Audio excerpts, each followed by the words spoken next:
సదాశివపరబ్రహ్మణే నమః. సీతారామచంద్రపరబ్రహ్మణే నమః.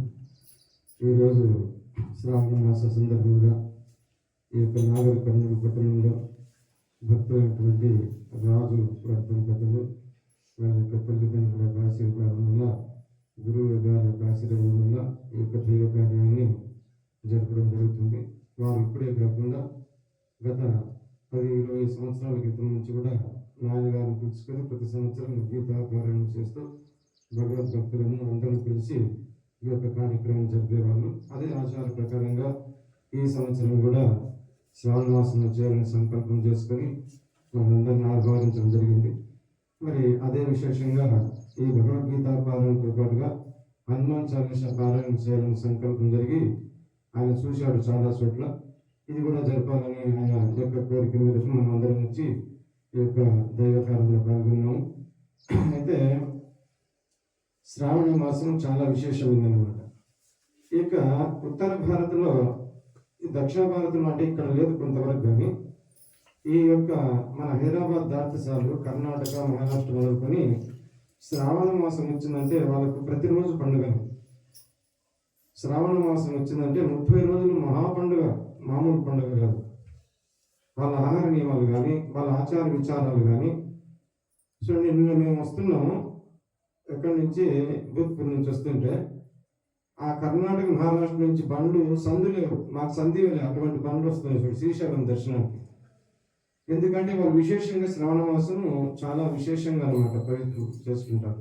ప్రతి గ్రామంలో కూడా ఒక ఆశ్రమం ఏర్పాటు చేసుకుంటారు. ఆశ్రమంలో ఒక గురువు గారిని పెట్టుకొని ఆ గురువు గారి యొక్క సమక్షంలో అక్కడ ఈ 30 రోజులు నిర్విరామంగా పురాణ కాలక్షేపం అని ప్రవచన కార్యక్రమాన్ని పెట్టుకుంటారనమాట.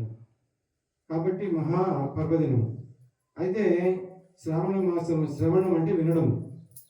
ఈ యొక్క ఆధ్యాత్మిక విషయాలను ప్రతిరోజు వింటూ ఉండాలన్నమాట. ఆధ్యాత్మిక విద్య చాలా గొప్ప విద్య అని మనకు శాస్త్రం చెబుతుంది. దాని మూలంగా తర్వాత మనం ఆలోచించుకుందాం. ఇప్పుడు ఆంజనేయ స్వామి గురించి ఒక 2 మాటలు చెప్పుకుందాము. ఆంజనేయ స్వామి ప్రతి గ్రామంలో ఎప్పుడు వెలిసినాడు, ఎందుకు వెలిసాల్సి వచ్చిందని కొంత మనం తెలుసుకుందాం. ఇప్పుడు ఒక 5 నిమిషాల లోపల ఆంజనేయ స్వామి ప్రతి గ్రామంలో వెలిసింది ఎప్పుడు, ఎందుకు ఆయన వెలిసాల్సి వచ్చింది ప్రతి గ్రామంలో అనేది కొంతమందికి తెలియకపోవచ్చు కదా. అది మనం ఒక శాస్త్రపరంగా విన్నాము. కాబట్టి ఆంజనేయ యొక్క శ్రీరామచంద్రమూర్తి ఇక సీతాదేవిని తీసుకెళ్ళిన తర్వాత లంకానగరానికి రావణాసురుడు, ఆ అమ్మవారు అక్కడ కొన్నాళ్ళు ఉన్నది. ఆ విషయం రావణ వారు తెలుసుకొని ఆ సీతాదేవిని తీసుకురానికే వానర సైన్యాన్ని సహాయం చేత లంకానగరానికి వెళ్తారనమాట. లంకానగరానికి వెళ్ళిన తర్వాత ఆ యొక్క రావణాసురునికి మరి అంగదుని యొక్క రాయభారంగా ఎన్నో చెప్పి పంపిస్తారు నీతిగా.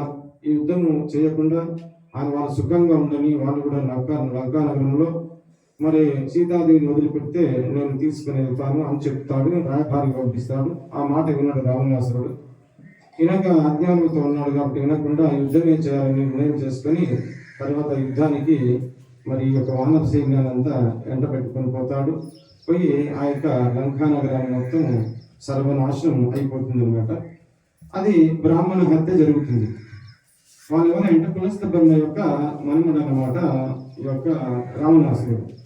కాబట్టి బ్రాహ్మణ సంతానం కాబట్టి బ్రహ్మహత్య దోషం జరిగిందనమాట. అక్కడ ఆ బ్రహ్మహత్య దోషానికి అక్కడ ఏమైంది, ఒక దోషం వచ్చిందనమాట. చూడండి, బ్రాహ్మణ మనదేవత. ఇప్పుడు సాక్షాత్ భూలోకంలో కనపడే దేవతలు ఎవరంటే బ్రాహ్మణులు. బ్రహ్మజ్ఞానంతో ఉండి, వాళ్ళ ఆచార విచారాలతో ఉండి ఎంతో విద్యను నేర్చుకుంటూ ఉంటారు. కాబట్టి దేవతా స్వరూపాన్ని మనం భావించుకుంటాము. అటువంటి బ్రహ్మహత్య జరిగిందనమాట. బ్రహ్మహత్య దోషం వచ్చేసింది రావణ వారికి. బ్రహ్మహత్య దోషం వచ్చేసిన తర్వాత అక్కడ ఒక కర్మదేవత ప్రత్యక్షమై, ఇంతమంది సంహరించబడ్డారు కదా, అంత చనిపోయారు కదా, ఒక శక్తి ఉత్పన్నమైందనమాట. ఆ శక్తి ఉత్పన్నమై నేను లోకాన్ని మొత్తం మింగేస్తాను అని ఒక శక్తి ఉత్పన్నమైందనమాట. ఏ మానవులను లేకుండా మరి ఈ యొక్క బ్రహ్మహత్య దోషం జరిగింది. చాలా దోషమైన బ్రహ్మహత్య ఒక్కరిని జరిగితేనే ఎంతో దోషము. మరి అనేక మంది, లక్షల మంది చనిపోయారు కదా. అదంతా దోషం వచ్చేసింది అనమాట. ఈ దోషానికి మహాశక్తి, ఒక పెద్ద శక్తి ఉత్పన్నమైంది. లోకాన్ని మొత్తం మింగే శక్తి వచ్చేసింది. ఆ శక్తి ఏం చేసింది? రాముల వారి ముందు ప్రత్యక్షమైంది. రామా, ఈ విధంగా చేశావు కదా, దీనికి ప్రాయశ్చిత్తం నేను ఏం చేస్తాను, ఈ లోకాన్ని మొత్తం మింగేస్తాను, సర్వజీవరాశులను ఏం లేకుండా, రూపం లేకుండా చేస్తానని అన్నది ఆ శక్తి. అంటే అప్పుడు ఈ విషయం ఆంజనేయ స్వామి నాడు పక్కనే ఉంది. ఆంజనేయ స్వామి గురించి ఏంటి నీకు జరగడం స్వామి, ఈ లోకాన్ని మొత్తం మింగేస్తే ఎట్లా, ఇప్పుడు అది కాదు, నాకు మీరు ఆశీర్వదించండి అని చెప్పి ఆయన పాద నమస్కారం చేసుకున్నాడు. వెంబటే మీరు నాకు ఆశీర్వదించినారు కాబట్టి ఈ శక్తి యొక్క ఏదైతే లోకాన్ని మింగాలన్నదో దీని శక్తిని మొత్తం నేను రూపం లేకుండా చేస్తాను, రూపం లేకుండా దీన్ని నాశనం చేస్తానన్నాడు. అంటే చేయమన్నాడు, ఆజ్ఞ ఇచ్చినాడు.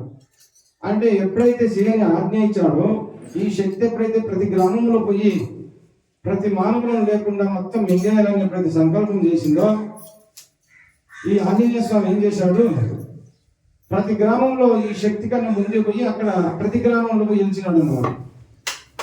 ప్రతి గ్రామంలో ఆయన సూక్ష్మాంశం చేత, ఎందుకంటే వాయువేగం చేత పోతాడు కదా, అందుకే మనోజవం మారుగ తతుల్య వేగం అన్నాము. అంటే మనస్సును జయించినటువంటి వాడు మనోవేగం చేత వెళ్ళి ఆ యొక్క లక్ష్మణునికి పోయి ఆ యొక్క సంజీవి తెచ్చాడు కదా, మనోవేగం చేత పోయాడు. తెలంగాణ వరకు పోవాలి, అక్కడ ద్రోణ పర్వతం పోలే హిమాలయ పర్వతాలు పోయి మనసుతోని పోయి తెచ్చినాడు. అటువంటి మనోవేగం కలిగినటువంటి ఆంజనేయ స్వామి కాబట్టి ఒక్క క్షణంలోనే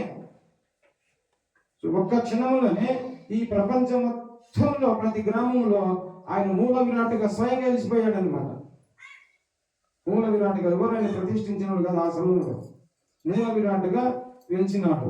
అయితే ఈ శక్తి ఏం చేసింది, చూద్దామని చెప్పి ఆయన శక్తి ఎంత ఉందో చేద్దామని పరీక్ష చేద్దామని పోయింది, ప్రత్యక్షమైంది. ఈమె కూడా అయ్యే వరకు ప్రతి గ్రామం పోయేసరికి, అందుకే గ్రామదేవుడు గ్రామ రక్షకుడు అంటారు ఆంజనేయ స్వామి.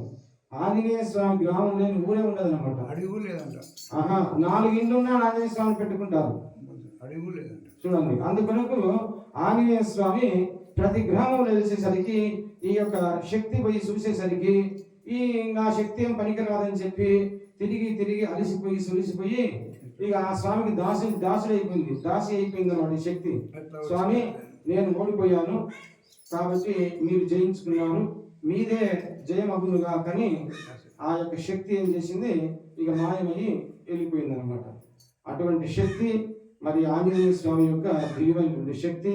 ప్రతి గ్రామంలో కూడా ఈ యొక్క ఆంజనేయ స్వామిని ఆరాధించుకుంటూ అప్పటి నుంచే కాక పూర్వ పరంపర నుంచి కూడా ఆంజనేయ స్వామి యొక్క గ్రామం లేని ఊరు లేదు. కాబట్టి అటువంటి ఆంజనేయ స్వామి యొక్క మరి ఈ యొక్క తులసీదాసు గారు రచించినటువంటి ఈ యొక్క హనుమాన్ చాలీసా మీరు చదివారు. అయితే అందరూ 9 నెలలకు పుడతారు తల్లి గర్భంలో పిండము, కానీ తులసీదాస్ గారు 13 నెలల 6 నెలలకు పుట్టినాడు అనమాట. 13.5 సంవత్సరానికి పుట్టినాడు. అది చాలా గొప్పగా ఉంది అనమాట. తర్వాత చూసుకున్నాము, ఇప్పుడు భోజనం టైము కాబట్టి.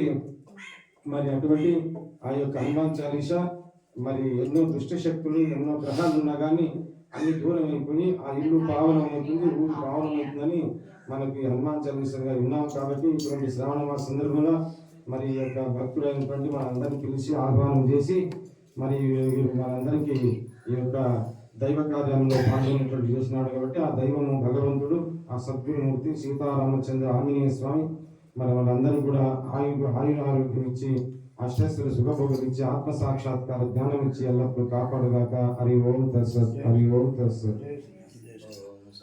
అవతు సహనం భునక్తు సహ వీర్యం కరవావహై తేజస్వినావధీతమస్తు మా విద్విషావహై. ఓం శాంతి శాంతి శాంతి. ఓం శివ శివ శివ శివ శివ శివ శంభో. శివ శివ శివ శివ శివ శివ శంభో. శివ శివ శివ శివ నారాయణ నారాయణ నారాయణ. హరి ఓం. జయ బలో పవన సుత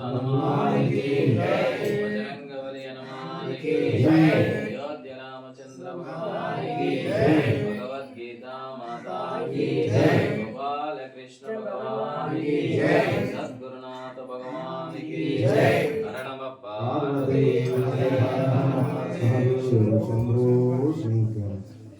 ఫోన్ చేసుకోండి.